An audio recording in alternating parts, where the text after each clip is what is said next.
Dans l'épître de Paul aux Éphésiens, au chapitre 4, du verset 1 à 4, l'apôtre Paul dira « Je vous exhorte donc moi, le prisonnier dans le Seigneur, à marcher d'une manière digne de la vocation qui vous a été adressée en toute humilité et douceur, avec patience, vous supportant les uns les autres avec amour, vous efforçant de conserver l'unité de l'esprit par le lien de la paix. » Alléluia. Après avoir parcouru les 3 premiers chapitres de cet épître aux Éphésiens, nous en venons ici au début de ce 4e chapitre. Dans les 3 premiers chapitres, il était fait mention de nos bénédictions en Christ, et il était fait mention également de ce merveilleux salut accordé par grâce, et de ce merveilleux salut accordé par grâce aux Juifs et aux païens.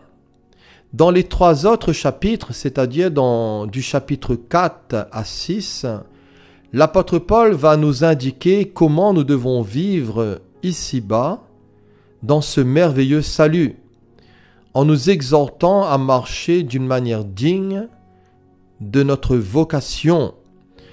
Dans ce chapitre 4 ici, Paul fait une transition et l'apôtre passe de la doctrine à la pratique. Et vous savez, le désir de l'apôtre, c'était que la vérité chrétienne soit vécue et non seulement reçue juste comme une somme de connaissances.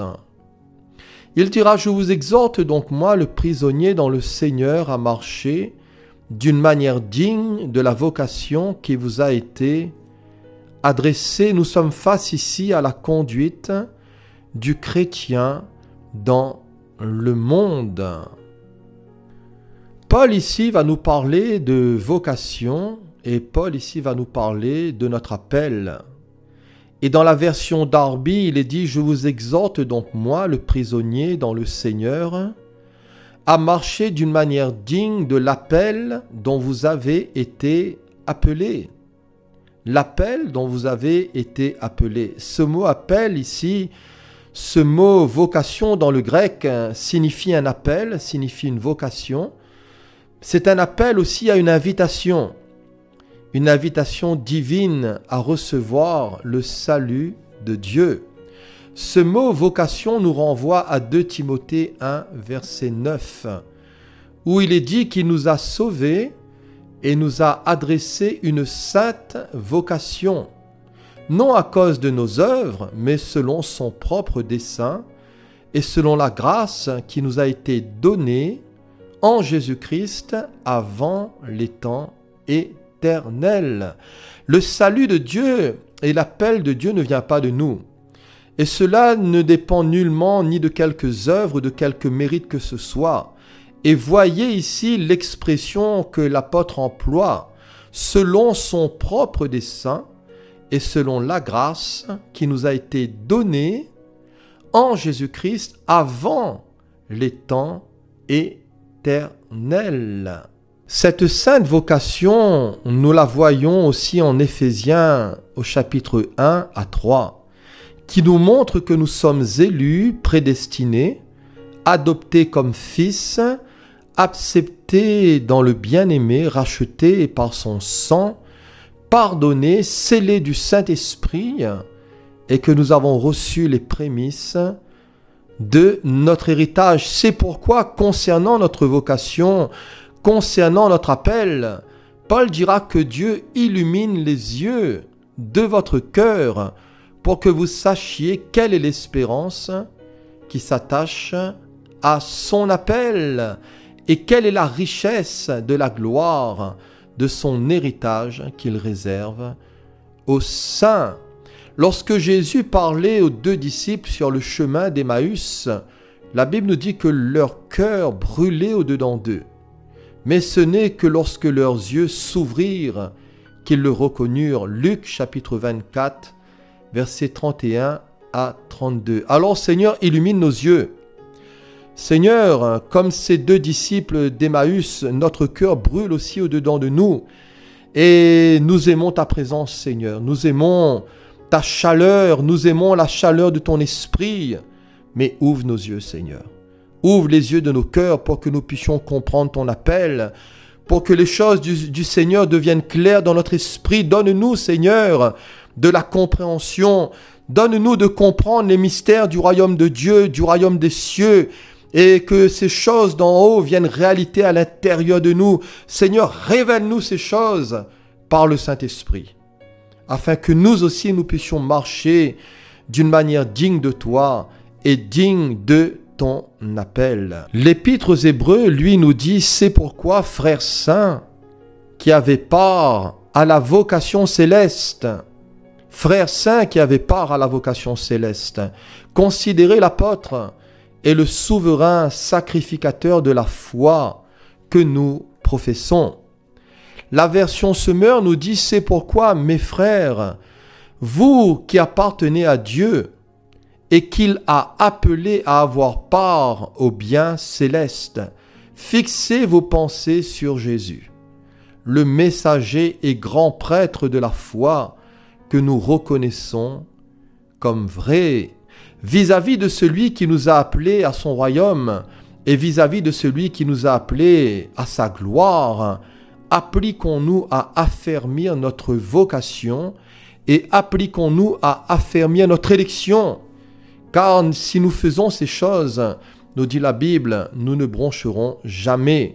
C'est-à-dire, puisque Dieu nous a appelés et qui nous a choisis, redoubler d'efforts pour éprouver dans toute leur force les effets de cet appel et de ce choix. Et si nous agissons ainsi, nous ne faillerons jamais. Courons vers le but. Je cours vers le but pour remporter le prix de la vocation céleste de Dieu en Jésus-Christ. Alléluia. Je vous exhorte donc, moi, le prisonnier dans le Seigneur, à marcher d'une manière digne de la vocation qui vous a été adressée. Dans cette vocation, il nous faut marcher. Marcher, c'est péripathéo en grec, qui signifie marcher, être en chemin, progresser, faire bon usage aussi des opportunités. C'est un terme hébreu pour vivre, régler sa vie, se conduire et se conformer. Et vous savez, la marche chrétienne, c'est une marche, mais c'est une marche dynamique. Et que le Seigneur nous aide aussi, voyez-vous, à progresser, à faire bon usage des opportunités, à régler notre vie sur sa parole, à nous conduire, à nous conformer à lui, à marcher, voyez-vous, de progrès en progrès, de gloire en gloire, de victoire en victoire. Ce mot ici, péripathéo, marcher, a été trouvé dans 89 versets.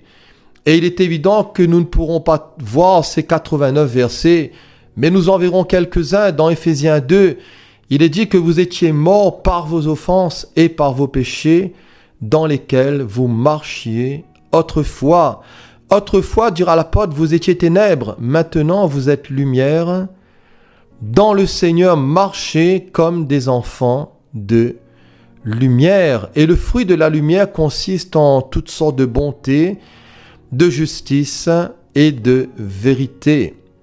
Marcher, c'est examiner, et c'est examiner ce qui plaît au Seigneur, ce qui est agréable à Dieu, dokimazo. Examiner, c'est discerner, c'est apprécier, c'est éprouver, c'est examiner, c'est sonder. Et dans le cadre de la Sainte Seine, cela nous renvoie à s'éprouver soi-même. Dans un cadre général, cela consiste à examiner toute chose et à retenir ce qui est bon. Dans le cadre de l'enseignement, cela consiste à ne pas ajouter foi à tout esprit, mais à éprouver les esprits pour savoir s'ils sont de Dieu. Marcher, c'est examiner, mais c'est aussi s'examiner, afin, voyez-vous, de pouvoir changer et de pouvoir progresser avec le Seigneur. Parce que nous avons tous besoin, voyez-vous, d'évoluer. Nous avons tous besoin de faire des progrès. Nous avons tous besoin aussi de marcher en nouveauté de vie. Selon Romains 6, verset 4, marcher, c'est marcher selon l'esprit et non selon la chair. Romains 8, 4. Marcher, c'est aussi apprendre à marcher dans la tolérance. Selon Romains chapitre 14. Marcher, c'est marcher selon l'appel, selon la part que le Seigneur nous a donnée, qui nous a communiqué, et selon l'appel que nous avons reçu selon 1 Corinthiens 7.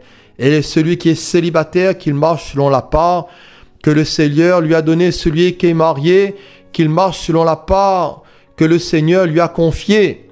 Et voyez-vous, pas besoin d'envier quiconque, pas besoin d'envier les autres ou celui qui a reçu tel ou tel ministère. Et lui, Seigneur, qu'adviendra-t-il de lui? Que t'importe, toi, dira le Seigneur, toi, viens et suis-moi. Marcher, c'est marcher aussi par la foi et non par la vue. 2 Corinthiens chapitre 5, verset 7. Marcher, c'est aussi marcher en s'occupant de ses propres affaires. Et voyez-vous, à notre niveau, il y a déjà tant à faire. Marcher, c'est marcher non seulement en s'occupant de ses propres affaires, mais c'est aussi marcher d'une manière à vivre tranquille, à travailler de ses mains, à vivre honnêtement et à ne dépendre de personne, selon 1 Thessaloniciens chapitre 4. Marcher, c'est marcher comme lui-même le Seigneur a marché, selon 1 Jean 2, verset 6. Marcher, c'est aussi marcher en vainqueur. Et dans Apocalypse 16, verset 15, il est dit, « Voici, je viens comme un voleur. Heureux celui qui veille et qui garde ses vêtements, afin qu'il ne marche pas nu et qu'on ne voit pas sa honte. » Dans notre lecture d'Éphésiens 4, l'apôtre Paul ici va énumérer 5 éléments dans notre marche et 5 éléments de la marche chrétienne.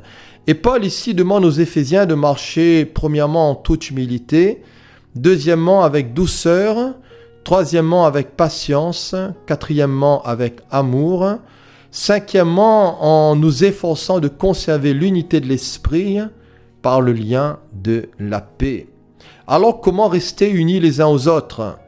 Premièrement, c'est en marchant dans l'humilité. Vous savez, l'humilité, c'est une grande qualité qui est le contraire de l'arrogance, qui est le contraire de la suffisance ou de tout ce qui exalte l'orgueil. Et la véritable humilité provient de notre association d'avec Jésus, lui qui est doux et humble de cœur. La véritable humilité, parce qu'il existe aussi, voyez-vous, la fausse humilité. Et la Bible nous met en garde contre le danger, voyez-vous, du légalisme, du mysticisme ou de l'ascétisme. Dans Colossiens 2, 23, il est dit qu'ils ont en vérité une apparence de sagesse, en ce qu'ils indiquent un culte volontaire de l'humilité et le mépris du corps, mais cela est sans valeur réelle et ne sert qu'à satisfaire la chair.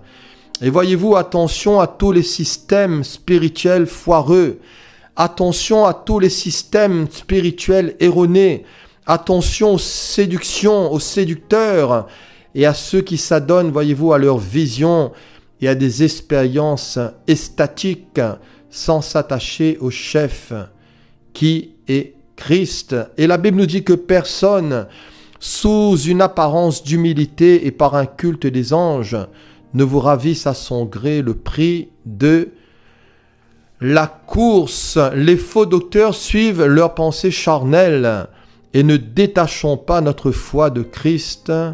Pour eux, soyons vigilants.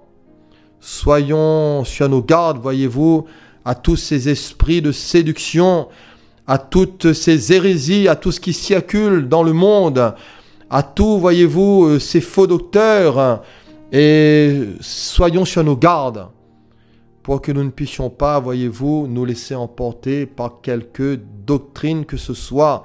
Deuxièmement, pour préserver l'unité, nous devons aussi montrer de la douceur. La douceur n'est pas de la mollesse ou de la faiblesse, mais la douceur, c'est une certaine gentillesse d'esprit. C'est, voyez-vous, un contrôle de soi. Et celui qui est lent à la colère, nous dit la Bible, vaut mieux qu'un héros. Et celui qui est maître de lui-même que celui qui prend des villes, dans Proverbe 16, verset 32. La douceur fait partie du fruit de l'esprit.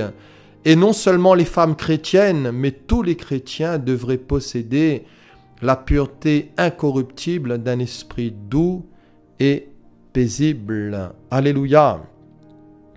Troisièmement, pour rester unis les uns aux autres, l'apôtre va nous parler de patience. Dans le grec, cela nous renvoie à de l'endurance, à de la constance et à de la persévérance. Jacques nous parle, lui, de prendre pour modèle de souffrance et de patience les prophètes qui ont parlé au nom du Seigneur. Et il fera allusion, voyez-vous, à la patience de Job. Et nous savons, voyez-vous, pour nous qui lisons la Bible, par où Job est passé. Et par toutes les tribulations dans lesquelles il était, les souffrances, le malheur, le marasme. Et voyez-vous, cela a été, voyez-vous, aussi une longue épreuve dans son existence, un parcours difficile. Et voyez-vous, dans ces moments difficiles, il y a toujours le risque de succomber, voyez-vous, face, voyez-vous, à tous les gens qui nous entourent, face à des situations difficiles. Et cher ami, dans quelle situation te trouves-tu? Quelle est ta situation en cet instant? Peut-être que tu es face à des situations difficiles, voire même à des gens difficiles qui te critiquent, qui te méprisent. Et tu es là malade, tu es fatigué, tu es chargé. Alors courage, confiance, invoque toujours le nom du Seigneur et foi dans ton cœur, même si c'est dur, même si c'est pas facile. Mais le Seigneur ne t'a pas oublié. Courage et confiance. Abraham a dû attendre 20 ans l'accomplissement d'une promesse. Et la Bible nous dit que c'est ainsi qu'Abraham, ayant persévéré, obtint ce qui lui avait été promis. Et l'Épître aux Romains, au chapitre 4 et au verset 20, nous dit « Il fut fortifié par la foi, donnant gloire à Dieu. » Et voyez-vous, nous sommes toujours fortifiés par la foi. Et dans la foi, nous devons, voyez-vous, même donner gloire à Dieu. Qu'il fasse beau, qu'il pleuve, que tout aille bien ou que tout aille mal. Voyez-vous, nous ne dépendons pas des circonstances. Notre foi ne dépend pas de ce que nous avons ou non. Mais nous devons nous fortifier par la foi. Et nous devons toujours apprendre à donner gloire à Dieu. Alléluia. Quatrièmement, l'apôtre dira, vous supportant les uns les autres avec amour. Vous supportant les uns les autres avec amour. Il faut reconnaître que tout cela, voyez-vous, n'est pas évident. La barre est haute. L'amour ici, c'est un amour indulgent, c'est l'amour agapé. Ce n'est pas cet amour qui vient de la terre, l'amour des hommes, mais c'est l'amour qui vient du ciel. Cet amour ne vient que d'en haut. Cet amour ne vient que de Dieu. Et Dieu seul peut le répandre dans nos cœurs par le Saint-Esprit, un amour sans réserve, un amour qui est aussi désintéressé et qui s'étend même, voyez-vous, à ceux qui peut-être ne nous aiment pas. Même à nos ennemis, dira Jésus dans Matthieu chapitre 5, versets 43 à 44. Et le Seigneur dira, si vous aimez ceux qui vous aiment, quelle récompense mériterez-vous? La parole nous exhorte, voyez-vous, à rechercher l'amour, à cultiver l'amour, à en être imprégné, à avoir une juste et une bonne relation avec le Christ, pour que le Seigneur nous rende capables de ces choses, pour que le Seigneur nous aide, pour que le Seigneur nous communique son amour agapé, afin que nous ayons cette force intérieure de supporter, voyez-vous, d'être patient dans l'affliction et de pouvoir nous supporter. Marchez, nous dit la Bible, dans l'amour à l'exemple de Christ, qui nous a aimés et qui s'est livré lui-même à Dieu pour nous. Dans ses prières concernant les Philippiens, Paul dira, ce que je demande, c'est que votre amour augmente de plus en plus en connaissance et en pleine intelligence. Et aux Colossiens, il dira par-dessus toutes ces choses, revêtez-vous de l'amour qui est le lien de la perfection. Alléluia! Que le Seigneur dirige ainsi nos cœurs vers l'amour de Dieu et vers la patience de Christ. Cinquièmement, Paul exhorte les Éphésiens à s'efforcer de conserver l'unité de l'esprit par le lien de la paix. Vous savez, chaque croyant doit apprendre à s'efforcer de conserver cette unité, l'unité de l'esprit. Et cette unité se manifeste au travers de l'humilité. Cette unité se manifeste au travers de la douceur, de la patience et de l'amour. Et cette unité, elle est spirituelle et non organisationnelle. Cette unité nous vient de l'esprit en nous, dans nos cœurs. Et aucune méthode ni programme ne peut créer cette unité. Vous savez, le lien qui conserve l'unité, c'est le lien de la paix. Ce mot lien dans le grec fait référence à des ligaments par lesquels sont réunis les membres du corps et les croyants sont formés en un seul corps et sont appelés à vivre ensemble dans la paix, c'est-à-dire dans le Christ